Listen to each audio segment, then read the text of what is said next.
Bissonia net fabiga dit donc couramment amoureux pour juste exprimer qu'un enfant, un bon enfant est toujours l'enfant de tous, l'enfant de la société. Art de vivre ce matin, il sera question du rôle des parents dans la transmission des valeurs morales aux enfants.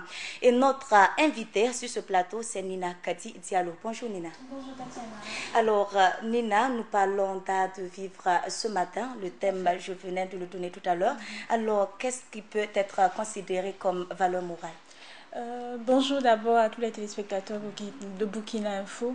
On entend par valeur morale ce par quoi une personne est digne sur le plan moral, intellectuel et professionnel. Les valeurs morales sont des idées qui guident le jugement moral des individus et des sociétés. Elles sont en fait un ensemble de doctrines qui s'imposent à notre conscience comme un idéal à défendre. Cet ensemble de doctrines-là forme un tout pour nous. Ce sont des valeurs en fait qui s'incorporent dans nos habitudes quotidiennes, dans nos attitudes, notre façon de penser, d'agir. Ce sont des valeurs qu'on défend corps et âme. Voilà. Alors, et quels sont les principaux canaux de transmission de ces valeurs morales-là? Le premier canal et le plus important, c'est la cellule familiale.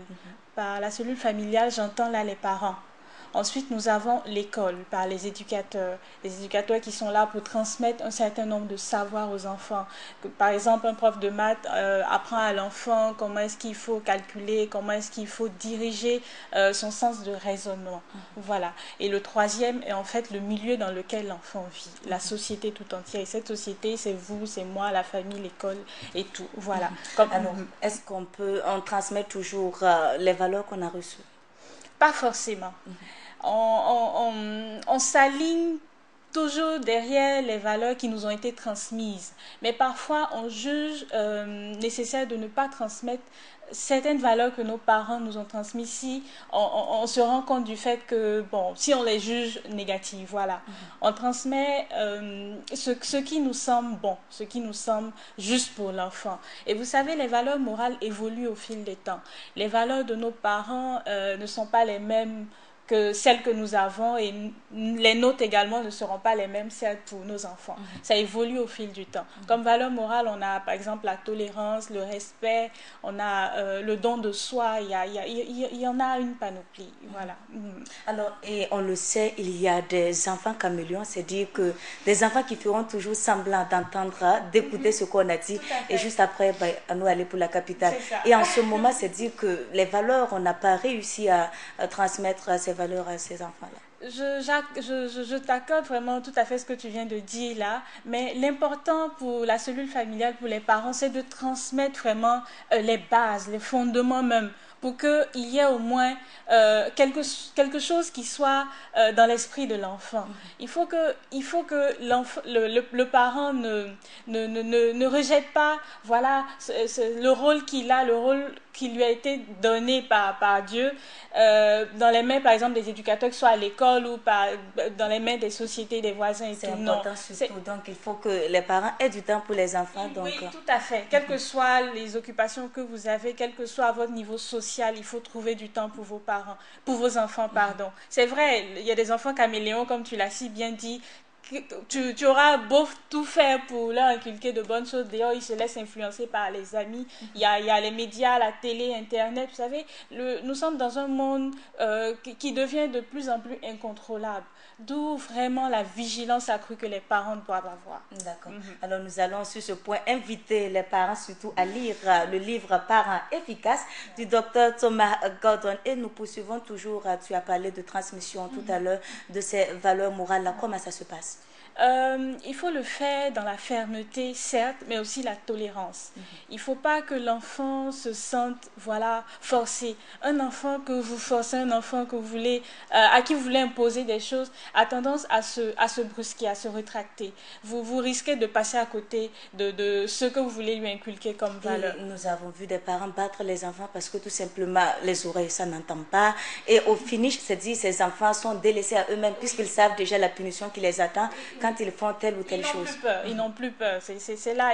Ils ne comprennent pas le bien fondé de ce que vous voulez leur inculquer. Alors que tout part de là. Également, cette transmission doit se faire par nous-mêmes, par le comportement qu'on a à la maison avec les autres. Parce que l'enfant, il calque. L'enfant aime copier ce qu'il voit chez les adultes. C'est en cela que le parent doit être un modèle. C'est très important. Un parent qui n'est pas un modèle pour son enfant, je suis désolée, mais arrivé à un moment de la vie de cet enfant-là, il n'aura plus aucune influence. C'est vrai, l'enfant grandit, mais même à 100 ans, un enfant reste un enfant. Et lorsqu'un enfant, on se rend compte qu'il déroute le rôle du parent, même si l'enfant est âgé, adulte, même majeur, il travaille. Oui, le rôle du parent, je le dis et j'y crois fermement, est de faire asseoir l'enfant, l'interpeller. Tu sais, tu es majeur, tu es adulte, tu peux te prendre en charge, mais je vois que ce chemin que tu prends n'est pas bon, il te conduira à de grands malheurs. Moi, mon rôle de parent est de te le dire et maintenant tu fais ce que tu veux. L'important est que le parent, dans son âme et conscience, c'est qu'il a joué son rôle. Là aussi, ça ne va pas, puisque si tu dis et que l'enfant il fait autre chose, finalement, ça sert à quoi ce que tu as pu inculquer à cet enfant? Si tu dis que l'enfant ne suit pas, là, le problème ne vient plus de toi. L'important est que tu as joué ton rôle de parent en interpellant l'enfant. Mais si l'enfant ne veut pas écouter, mais laisse-le aller cogner la tête contre le mur et voilà, on verra les conséquences. En Afrique, on a coutume de dire que l'enfant appartient à la société. C'est-à-dire que l'enfant, c'est pas les parents juste qui lui ont mis au monde qui s'occupent de lui. Est-ce à dire que cela, ça tient toujours quoi, de nos jours?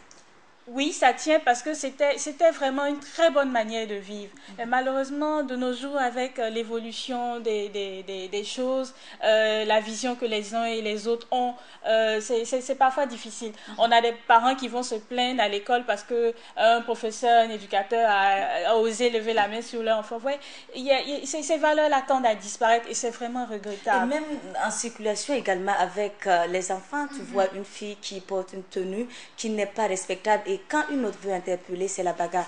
Ben, tu ne l'as pas payé pour moi. Et c'est généralement ce qu'on a l'habitude d'entendre. C'est dire que cette coutume, on a tendance à éradiquer cela. C'est ce que je viens de dire. Ça tend à disparaître et c'est vraiment regrettable. D'où vraiment la vigilance que les parents doivent avoir. Un enfant qui se comporte mal et un voisin ou un éducateur se permet de le corriger, même si au fond de toi ça ne t'a pas plu, il ne faut pas le montrer à l'enfant. Il faut montrer à l'enfant que ça c'était bien pour toi. Mais vous savez, c'est très difficile de faire comprendre cela à des parents qui eux-mêmes n'ont pas reçu cette valeur-là étant jeunes. Dès la base, si ça a raté. Si la cellule familiale ça a raté, vraiment c'est un cercle infernal et voilà. On va vraiment l'adhérer. Comment penses-tu que l'enfant va-t-il adhérer à ces valeurs-là? Il commencera d'abord par vouloir tester les limites de ses parents par rapport aux valeurs qu'on veut lui inculquer. On te dit ne fais pas ça, l'enfant va faire. Certainement pour voir les conséquences. Voilà pourquoi on me dit de ne pas faire. Moi, il y a la curiosité chez l'enfant, vous savez. Et lorsqu'il fera et verra par lui-même les conséquences, il y a deux cas qui s'imposent. Soit il décidera de ne plus aller dans ce sens-là et de suivre ce que le parent veut, soit il se confortera dans la lignée qu'il a décidé de suivre. Et voilà. C'est très difficile. Chacun a sa personnalité.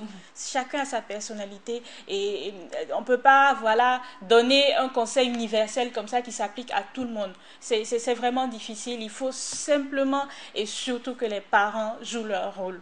Voilà, ils inculquent vraiment les fondements qui sont là et au moins ils seront tranquilles du fait d'avoir joué leur rôle. C'est très important. Il faut dire qu'effectivement, lorsqu'un enfant réussit, alors en ce moment, les parents sont fiers. Les parents disent que c'est leur fierté, c'est leur travail. Et quand l'enfant a échoué, on rejette maintenant la faute aux autres. Finalement, quelle est la place et puis le rôle des parents sur ce point-là? Il y a des parents, comme vous l'avez dit, lorsque l'enfant réussit, ils sont contents. Il y en a quand l'enfant ne réussit pas. Soit l'un des parents essaie de rejeter la faute sur l'autre. Pourtant, à la base, on voyait tous comment les choses allaient se terminer.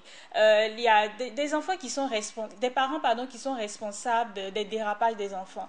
Il y a des parents qui laissent les enfants à un certain laxisme.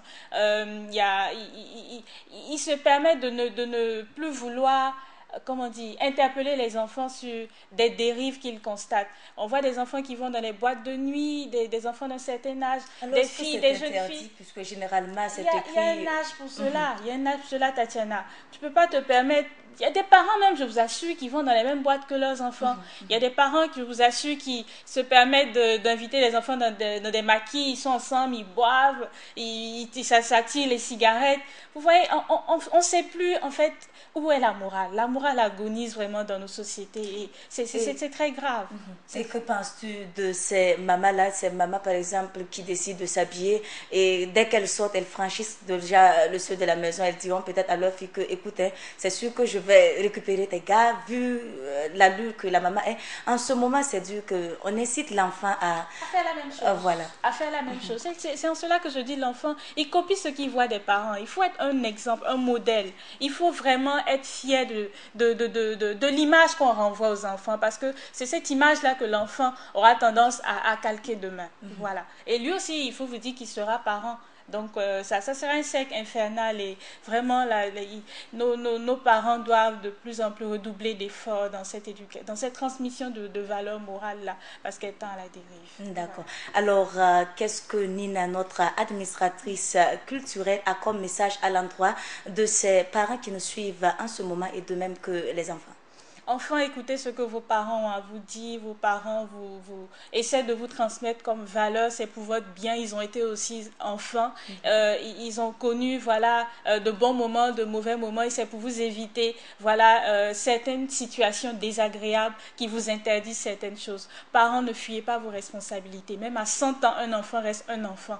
Un parent qui se complaît dans sa position en disant que l'enfant adulte sait ce qu'il fait. On ne se mêle pas de la vie des enfants, je suis désolée, c'est pas ce qui doit être, c'est pas pour cela que Dieu vous a confié ces enfants-là. Vous êtes responsable d'eux, vous aurez à rendre compte d'eux. Soyez dignes, soyez fiers quoi qu'il arrive et jouez pleinement votre rôle de parent. D'accord, voilà. Nina. Alors, enfants, faites ce qu'on vous dit de faire et parents, ne soyez ni trop sévères ni trop permissifs, soyez fermes mais justes. Alors, merci à toi, Nina, d'être passée sur ce plateau. Merci de m'avoir reçu.